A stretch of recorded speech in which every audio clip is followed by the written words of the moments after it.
Hi guys, in today's video I'm going to show you how you can get refund on Temu without returning item. So the first step you need to do is to open Temu. So once you open Temu, you need to log in into your account and click on you in the bottom and click on this icon on the top. And once you are in the support section, you need to wait for a few seconds here so that the support page will be open, and click on contact us.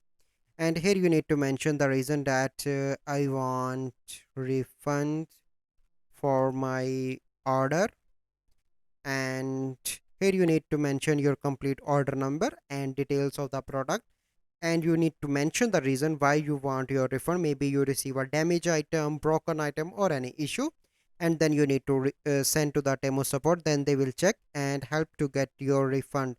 So this is the process. I hope you find this video helpful. If you find this video helpful, must like this video, subscribe to our YouTube channel for future videos. We'll see you in the next video.